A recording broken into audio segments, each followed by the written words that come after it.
This podcast contains adult themes and language, and some of the things that we discuss may be disturbing to some listeners. In this podcast, we discuss sexual assault, torture, race, and murder. Listener discretion is advised. Please take care of yourself.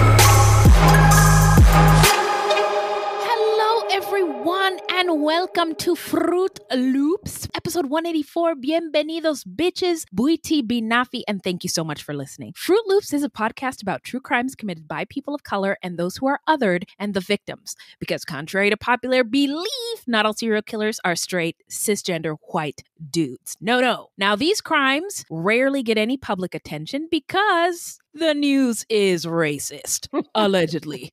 And we are Wendy and Beth. She's Wendy, a Black Latinx woman, and I'm Beth, and I just happen to be white. It is not her fault. She's actually one of the good ones, and we love her so much. We're not journalists, investigators, or psychologists, just a couple of gals interested in true crime. Also, the opinions expressed in this podcast are just that. Our opinions. Well. Why don't you tell us, Beth, who are we talking about today? Well, this is going to be a two-parter because it's a long story. It's about Juan David Ortiz, a.k.a. the serial killer of Laredo. He was a border patrol agent turned serial killer. Yeah, but before we get into it, how you doing? I'm doing good. Well, there's a lot of retirement at work, and we're hitting, it's almost like a turnover of staff. It's very strange.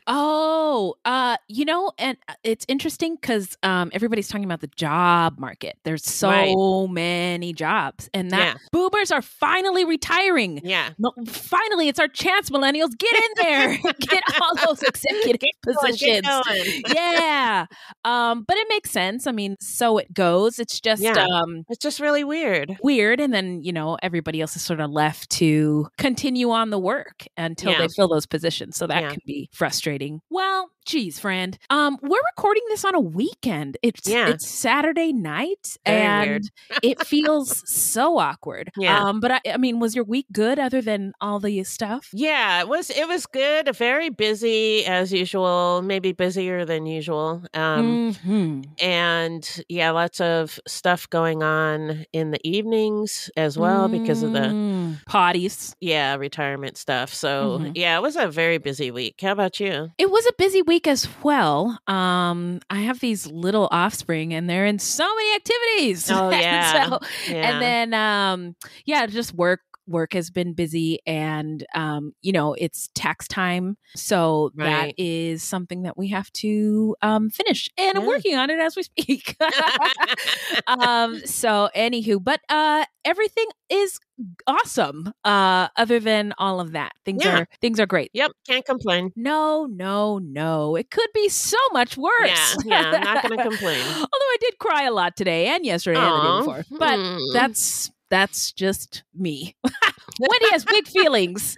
So anyway, let's get into some listener letters.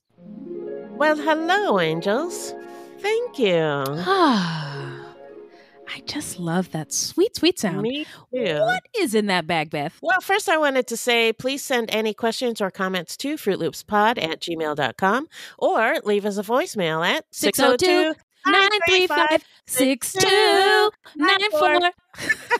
And we may feature it on a future episode. And if you don't want it on an episode, you just want to leave a voicemail, just let us know and we won't do it. Absolutely. Yes. I also wanted to say thank you to Sandship465 for your 5-star review. Oh, yeah.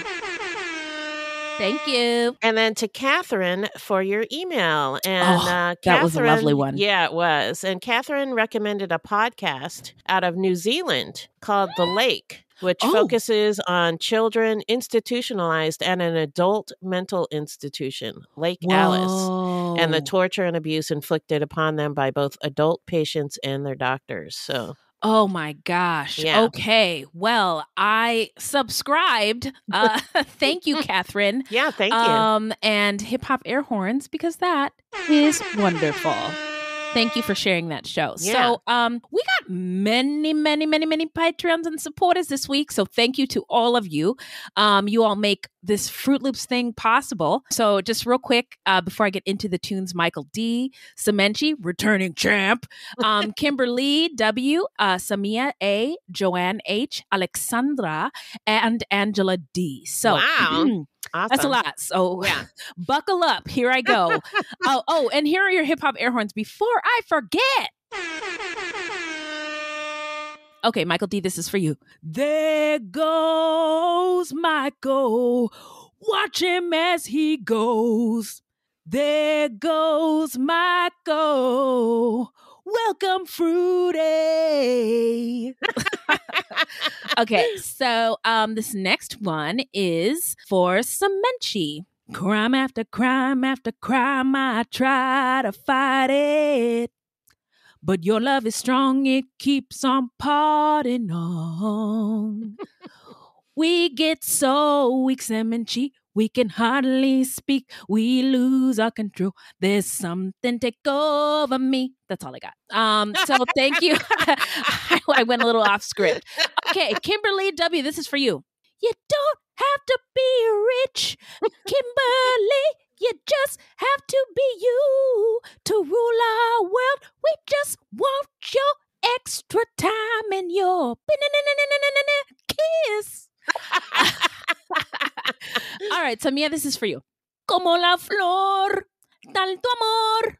Samia, thank you for Patreon.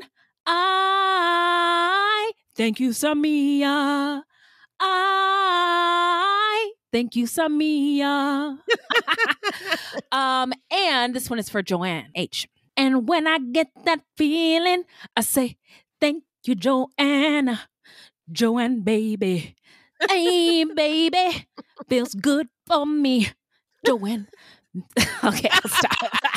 Got a little too into it. Uh-oh. Alexandra, this is for you.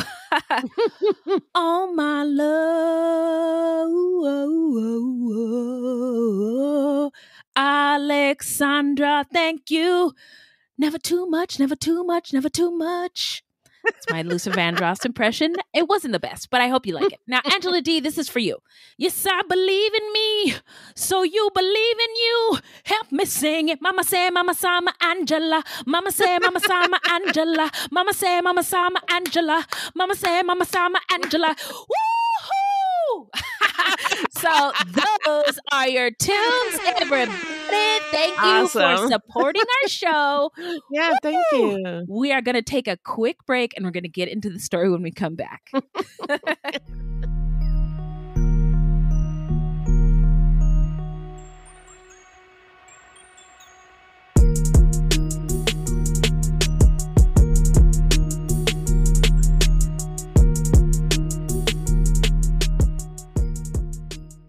All right, we're back. Now remind us, Beth, who is our subject today? Today we're talking about Juan David Ortiz, a Border Patrol agent in Laredo, Texas, who went on a nearly 2-week-long serial killing spree on September of 2018, murdering 4 women and attempting to murder a 5th. So now it's stat time. So we want to say rest in power to the victims. They were Melissa Ramirez, 29, Claudine Ann Luera, 42, Giselda, also known as Chelly, Alicia Hernandez Cantu, who's 35, Janelle Ortiz, aka Nikki Enriquez, who's 28, and there was a fifth victim who survived the attack. And we're gonna, when we get into the story, give more info about the victims because they mattered. Each woman was shot and left along the roads on the outskirts of Laredo in September 2018. Shelly Hernandez Cantu died of blunt force trauma after being shot. All of the victims were U.S. citizens, and they actually all knew each other and looked out for each other and supported each other. One source said they even watched each other's kids. Oh, wow. And they were also familiar with Ortiz and on some level trusted him. Yeah. So we just want to say rest in power to all the victims, love and light to the children, the surviving children. There are a lot of them, parents, siblings, and loved ones left behind, and also love and light to the communities. I mean, not just the community of Laredo, but the LGBTQ community, the community of folks who are sex workers. This hit hard. Yeah. So now it is time to get into the setting. Take us there, Beth. Well, the setting is Laredo, Texas. Laredo is in southern Texas on the Rio Grande River, across from the Mexican city of Nuevo Laredo, and 150 miles southwest of San Antonio. Humans have lived in South Texas for more than 11,000 years. Wow. And many Native American tribes lived along the Rio Grande. Wow. On down to San Antone. But by the 18th century, much of the Rio Grande area was taken by Spanish and Mexican settlers. By the middle of the 19th century, the culture and languages of many of the indigenous people had disappeared, and today our information about them is limited. Mexican linguists constructed what is now known as Cuayeltican culture by assembling bits of information recorded by Spaniards. The Cuayeltican tribes were made up of hundreds of autonomous bands of hunter-gatherers who ranged over areas in northeast Mexico and southern Texas. Over 30 different tribal groups have been identified as having lived along the lower Rio Grande. In the 1700s, the Comanches and Lipan Apaches were steadily moving south. With the introduction of the horse by the Spaniards, both the Comanches and Apache became skilled horsemen, enabling them to hunt with greater ease. They also became skilled raiders of settlements. Both the tribes depended on buffalo and began warring with each other over the rich hunting grounds in the plains of Texas. Hey, I heard a weird buffalo fact. What? Is it true that mozzarella cheese is made from buffalo milk? No. Oh, are you sure? I believe everything I see on the internet. Yeah, I'm pretty sure. Damn it. Okay, never mind.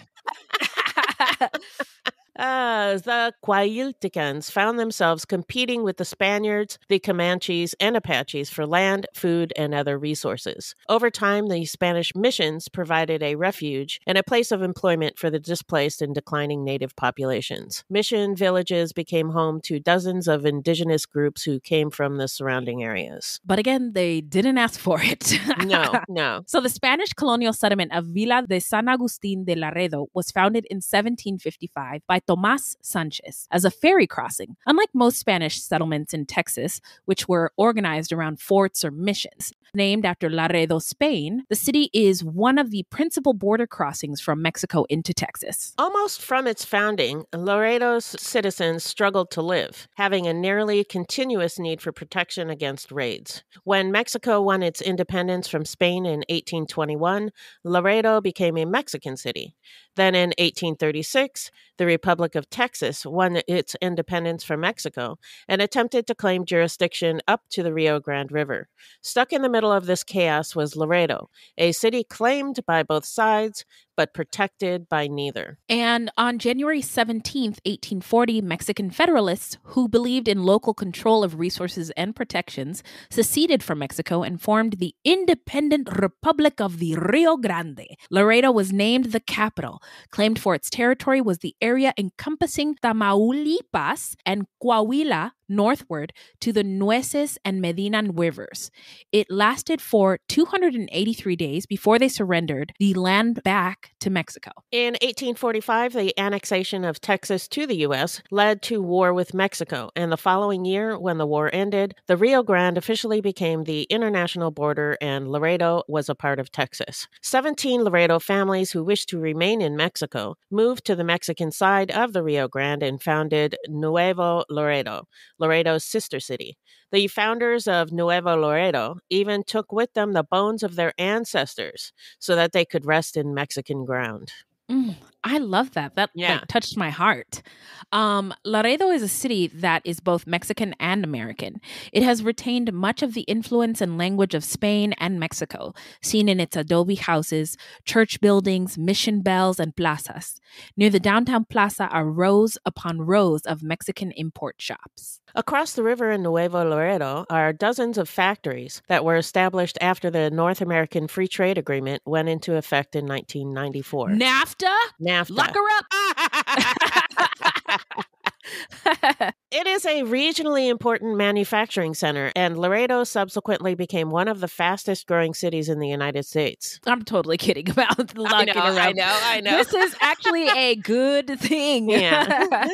So it's the 10th largest city in Texas and the third most populated on the U.S.-Mexico border behind San Diego and El Paso. Today, Laredo has a population of about 270,000, but before the North American Free Trade Agreement went into effect, it was approximately half that. Laredo is home to a Philharmonic Orchestra, a semi-professional soccer team, Texas A&M, International University, and 24 Catholic churches. More than 2 million semi-trucks hauling goods go across Laredo's international bridges each year. Because of the large volume of trucks that pass through the area and the multiple ports of entry, there is drug trafficking and human trafficking routed through Laredo. Yet for all the talk among politicians about border crime, Laredo, like most border cities, is a safe place to live, with lower crime rates than Dallas and Houston. Oh, that's interesting. Yeah. Now, since 2010, Laredo rarely saw more than 12 murders a year, and those were almost always solved after routine investigations, with arrests coming quickly. Most of the area's violent crime takes place in Nuevo Laredo, which is known for its turf wars in which drug cartels compete for control of the drug trade into the United States. But according to the Southern Borders Communities Coalition, an advocacy group, since January 2010, more than 245 people have died as a result of an encounter with a border agent. Oh boy, don't get me started. Yeah. To be clear, that's everywhere, not just Laredo, but it's still a staggering statistic. Mm-hmm. The U.S. Customs and Border Protection has also been criticized for not fully investigating and disciplining its own agents for using excessive force on the job. Seems to be a problem with any kind of policing law enforcement agency. It's quite disgusting. I will also say that Juan David Ortiz is not the only Border Patrol agent around this time, 2018, who murdered more than one person. Yeah, it was. It's crazy how many there were. Yeah. So welcome to Culture Corner with Wendy and Beth.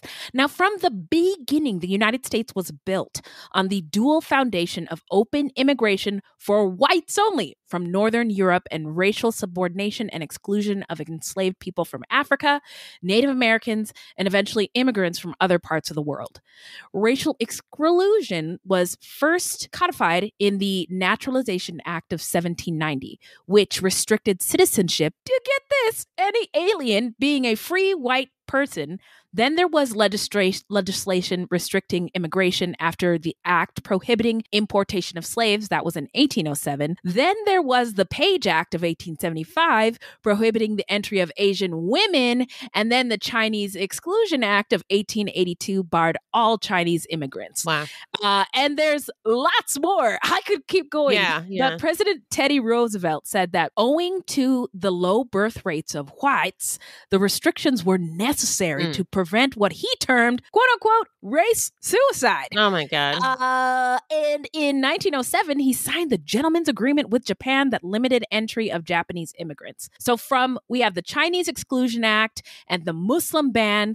Immigration restrictions, according to the New York Times, have been a mechanism for protecting a fleeting vision of a white country. Right. Gross. Yeah. Now, the list goes on, as I said, but the most recent iteration of all of this bullshit is Title 42, which was implemented in March of 2020 at the outset of COVID-19 and the pandemic. And it allows border agents to push migrants back across the U.S.-Mexico border for public health reasons. Nege. Yeah. So Anyway, it sucks. Gross. Yeah. In border communities, the dark green uniformed border agents are everywhere. In Laredo, where the poverty rate is twice as high as the national average and high-paying jobs are hard to come by, a position with the Border Patrol is considered a coveted career. Border Patrol agents are fathers, mothers, sisters, brothers, husbands, wives, and neighbors, part of the community. Yeah, I think I'm really glad you put that part in there about it being a good job being hard to come by. Yeah. And I, even folks like my dad, who with a military background, he was out of the military and it was time to find a job. Well, a law enforcement type job was one that your military skills translate to. And we'll find that with Juan David Ortiz and other serial killers. But my dad's not a serial killer. Anyway, there are... That you know of. I don't know. I'm just kidding.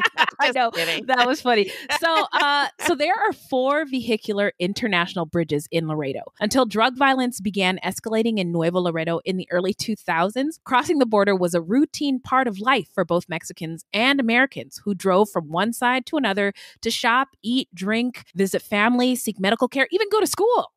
Yeah. Approximately 95% of Laredo's population is of Mexican descent. Many have family living just across the bridge in Nuevo Laredo. Only 10% of the population speaks English alone, while the remaining 90% are bilingual. Anywhere you go in Laredo, you're as likely to hear Spanish as you are to hear English, and sometimes both in the same sentence. I just think that's beautiful. There's been so much research about the benefits of learning another language or encountering another culture on the regular, and just what that does to your level of empathy for people who are different than you. So the people of Laredo are better than us. That's all I'm saying. So scholar Gloria Anzaldúa in Borderlands/La Frontera, The New Mestiza, describes the border as una herida abierta, an open wound, where the third world grates against the first and bleeds. Wow. Oof. And before a scab forms, it hemorrhages again. The lifeblood of 2 worlds merging to form a third country, a border culture, end quote. Wow. Yeah. I mean, that's profound. Who is this lady? Yeah. Get her on a statue. So now we're going to get into the early life of Juan David Ortiz. A los muchachos asesinatos se las cantamos así. What do you got, Beth? Juan David Ortiz was born in Brownsville, Texas, the oldest of 4 children raised by a single mother. In high school, he competed on the swim team and ran cross country. He was a member of the Fellowship of Christian Athletes and was active in the youth group at an Assembly of God church. His friends called him JD, but he also went by David. In July of 2001, he enlisted in the Navy and became an emergency medical technician, trained to provide trauma care during combat. He was dispatched to the Marine Corps Air Ground Combat Center in 29 Palms, California, and was placed with a platoon of Marines who called him Doc. One of his closest friends there, Jerry Solis, who was from Laredo, appreciated David's good-natured personality and his devotion to Christian values. David rarely cursed and didn't try to pick up women when he went to nightclubs with his fellow Marines. According to Jerry, quote, he was the kind of guy you could trust, a good man, unquote. In January of 2003, David, at only 19 years old, deployed with his unit to Kuwait. 2 months later, they were sent to Baghdad, where David accompanied a group of Marines who had been ordered to clear some of the city's dangerous streets, and he witnessed intense combat but was never wounded. On May 4th, 3 days after President George W. Bush's Mission Accomplished speech, remember that? Yep. Oh, brother. Bullshit! Yeah, bullshit. David's unit was shipped back to the United States, and he flew to Brownsville for a few days of leave, where he was given a hero's welcome. During his leave, David ran into a high school friend named Daniela, who was working in a beauty shop at the mall. The following year, they married in Brownsville and held their reception at a ballroom across the border in Matamoros. In 2005, David was transferred to Fort Sam Houston's Navy Medicine Training Support Center in San Antonio. While in San Antonio, David enrolled at American Military University Online and earned a bachelor's degree in criminal justice. The irony of it all. Yeah. Oh my God. In May 2009, he left the Navy. Although he had a job offer from the San Antonio Police Department, he decided to join the Border Patrol instead, after he struck a deal where his years in the military would count towards a generous pension. Yeah, and an earlier retirement, my understanding was as well. So David spent 58 days at the Border Patrol's Academy in New Mexico. That's all it takes. He was required to pass a drug screen, a lie detector test, and a battery of physical fitness exams. He was trained in high-speed off-road pursuit driving and taught to use an agency-issued .40 caliber semi-automatic pistol. He also took classes at the Academy in Criminal and Immigration Law. One of his buddies from the Marines said that David genuinely cared about the migrants crossing the border, saying, quote, he wanted to use his medical skills to help migrants who had been traveling for days in the desert, unquote. That sounds good. Yeah. And this is such a baffling case. Yeah. So people who knew David said he was a respected agent, dedicated and hardworking. There was only one complaint ever filed against him. A migrant accused David of stealing a cigarette, but after an internal investigation, the complaint was dismissed. In 2014, he passed his Border Patrol review, which is used to screen for Border Patrol agents who might abuse their power. It includes a background investigation, credit checks, and interviews with family and former coworkers to look for red flags. And he passed. Wow. Yeah. A year later, he moved to Laredo. By 2017, David had been promoted to the position of intelligence supervisor at the South Texas Border Intelligence Center in Laredo. David and Daniela had 2 children. He spent most of his free time with Daniela and the kids.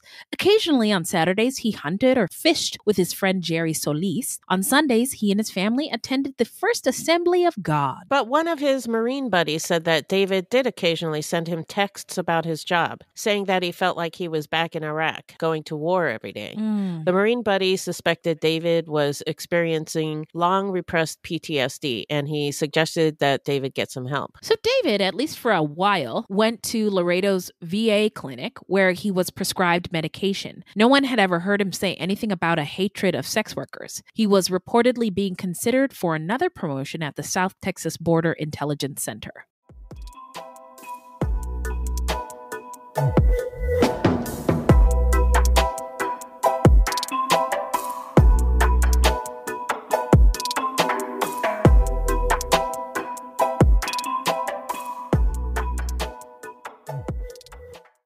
So now we're going to get into the timeline.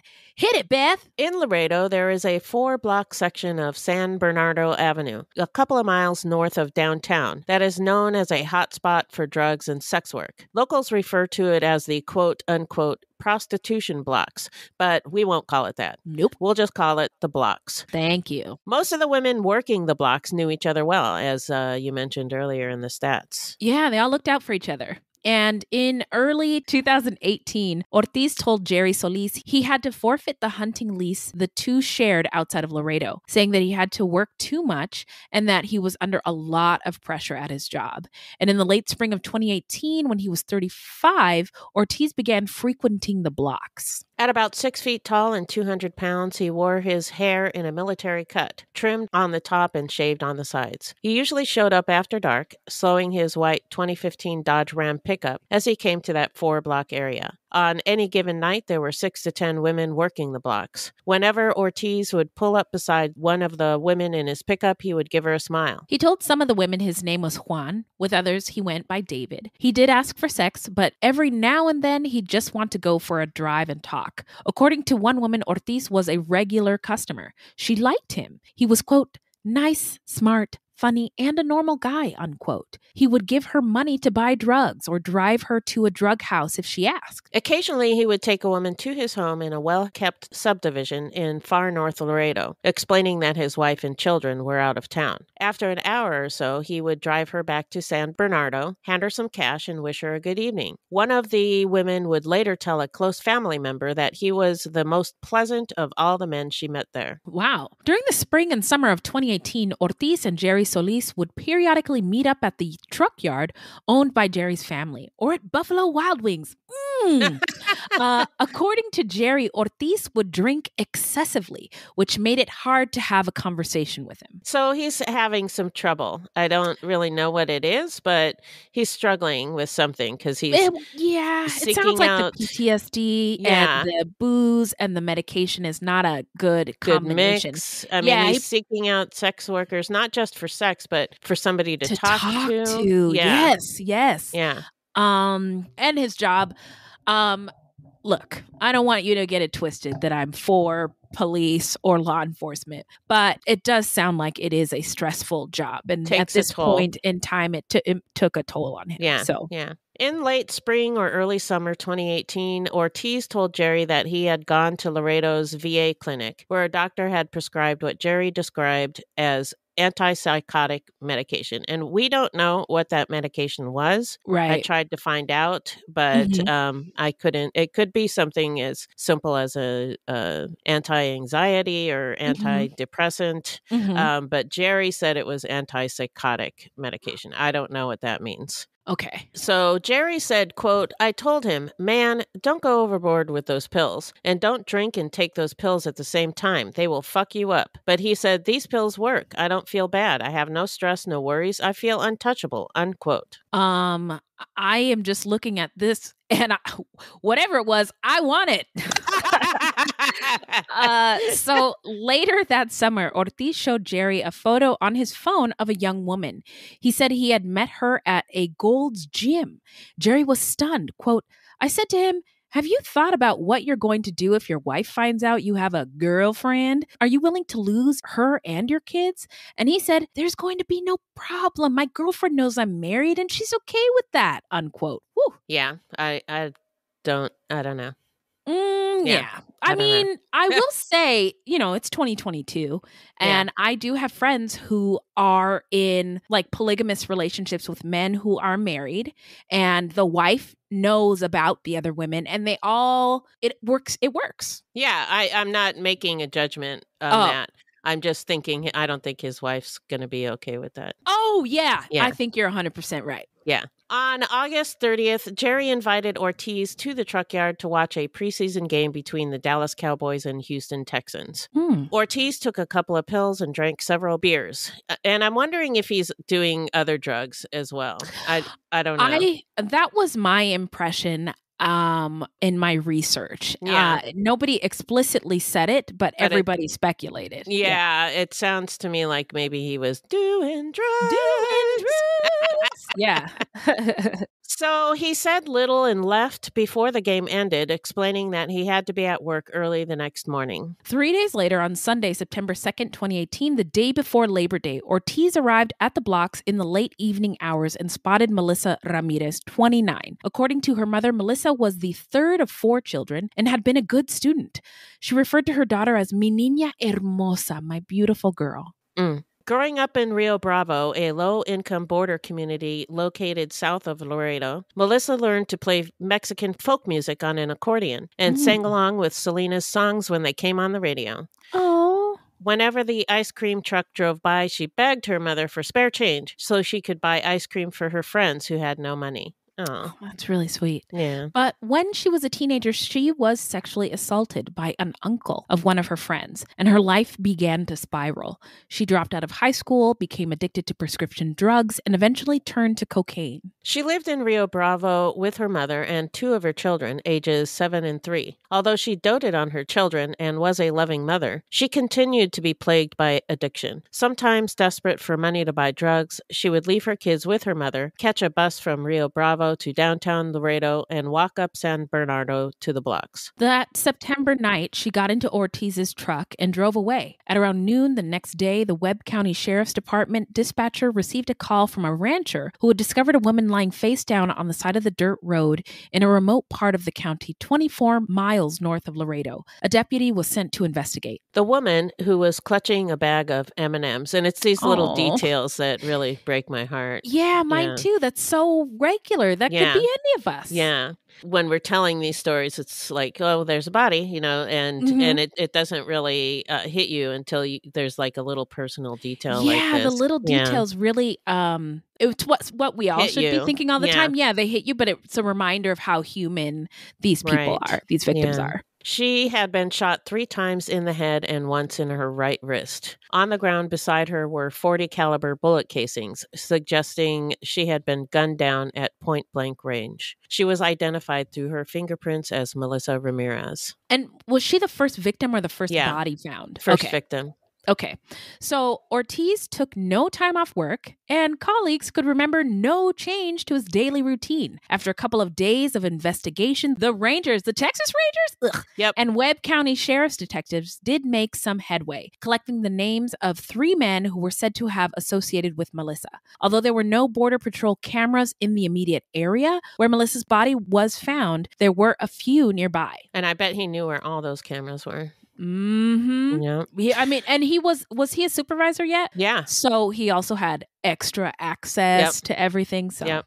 Yeah. The Rangers and sheriff's detectives asked the Border Patrol to run license plate checks on vehicles photographed on those roads over the Labor Day weekend. If a vehicle belonging to one of the 3 men who knew Melissa had been photographed, the investigators would have a prime suspect. One of the center's intelligence supervisors who was asked to assist in the investigation was none other than Juan David Ortiz. So he's investigating the murder that he committed. The murder he committed. Yeah. Oh, wow. My God. Wow. He was filled in on Melissa's murder. Which he already knew all about. Yep.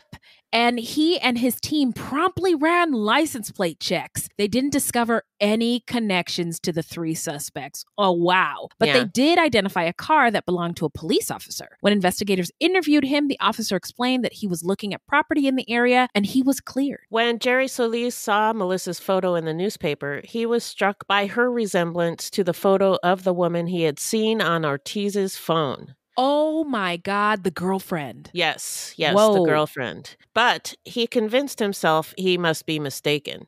Quote, Ortiz was a churchgoer. This always gets me.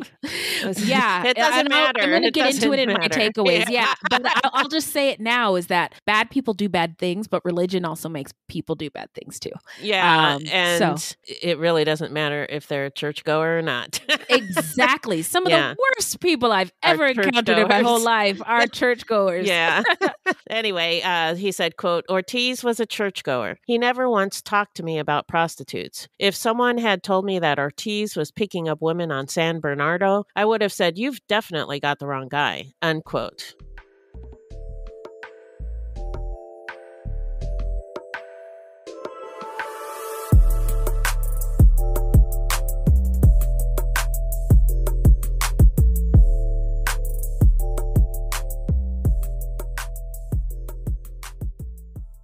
All right. So that's where we're going to leave it for today. Please tune in next week for part 2. We wanted to be thorough on this one, so it's going to take us 2 parts. Yeah. So now we're going to move on to how not to get murdered. So if you love true crime and you don't want to die, here's a tip for you.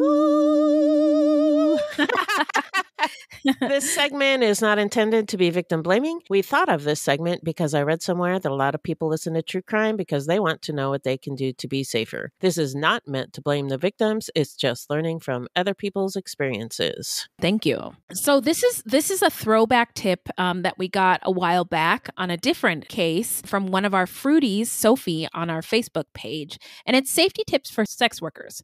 So if you are a sex worker, tell someone what platform you use to make arrangements with clients. Allow people to track you using Google Maps or Waze.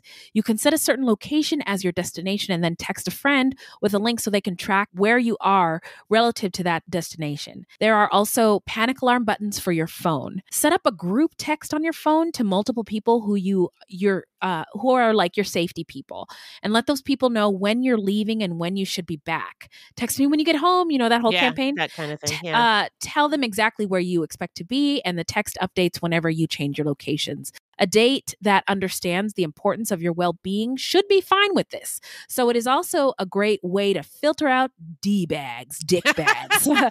Also, ask your date for a picture before you go with them and send a picture of him to your friends. Have a safety plan and give it to friends. It needs to include contact numbers for your significant other, your counselor, doctor, and any other important to you number. Also include a list of favorite hangouts and weekly activities.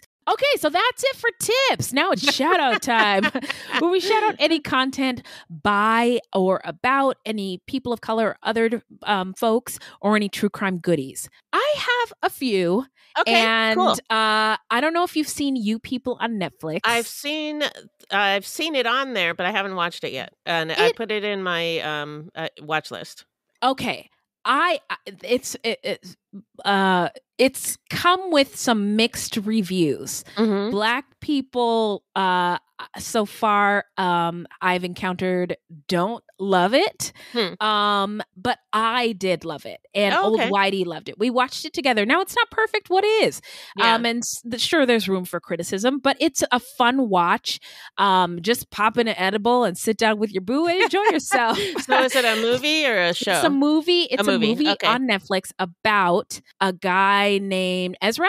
He's played by Jonah Hill, and Amira, who's played by Lauren London. And they meet and they fall in love and they get married. Amira is Black and Muslim, and Jonah Hill's character is Jewish and white. And so craziness ensues. It's like a Guess Who's Coming to Dinner. Yeah. And there's some really funny parts. Eddie Murphy plays Amira's dad. Nia Long is in it. She plays her mom. Julia Louis-Dreyfus plays Ezra's mom. David Duchovny plays Ezra's dad. Oh, God. There's a whole it's just star-studded, and it's just fun. Okay, so cool. There's that. And then the podcast, The Exorcist Files. Have you heard of this? I have not. Oh my God. So it's a real life priest who decided to open up his exorcism files. Oh my God. And there's sound effects and reenactments. All I can say is don't listen alone at night with full bowels, because you will shit yourself. Also, another podcast is The War on Drugs. And it's 50 years later after, Nixon started this war on drugs, and $1 gazillion later, and it hasn't worked. It's about people's experiences. It's about stats and facts and cases. But it's really great and also funny. So what do you that's a podcast also? That's a podcast, yeah. Okay, I'm right in the middle of subscribing to these things. I love it. So I wanted to shout out Will Trent on Hulu. I saw this in my feed, and I'm not sure what to make of it. What is it? It's a police procedural starring Ramon Rodriguez, a Puerto Rican actor, as GBI Special Agent Will Trent, and it's set in Atlanta. And they one of the stories featured that lake that you said is haunted. Oh, Lake Lanier. Yeah. Oh boy. Ooh, okay. Yeah. I'm into it. Yeah, I think you'd enjoy it. Okay. I liked it. I just added it to my watch list. What else you got? Now, speaking of something that's great. Oh, girl. Poker Face on Peacock. Yes. I love it. It is so good. As soon as I started watching it, I think I watched the first episode and I texted you. Oh, yeah. I was like, already on it. So I love it. Yeah. It's created by the guy who wrote Knives Out and stars Natasha Lyonne from Orange is the New Black. The first episode is good, but it just gets better from there. Yep. It kind of follows the style of old school mysteries like Columbo. And did you ever watch Columbo? No, I've only heard of Columbo in conversations about Poker Face. Okay, yeah. So it's the same kind of a structure. At the beginning, we see the murder and who committed the murder, and then Natasha Lyonne's character. What's her name? The character Charlie. Yeah. So Charlie somehow or other is injected into the story, and she kind of figures out how the crimes happened and everything. Yeah. And she's kind of bumbling like Columbo was, Oh, okay. Because he was an investigator, and he was really smart, but he always acted like he was stupid. And so he would always catch people that way. And every episode has a different cast and celebrity cameos, which was also something that Columbo did.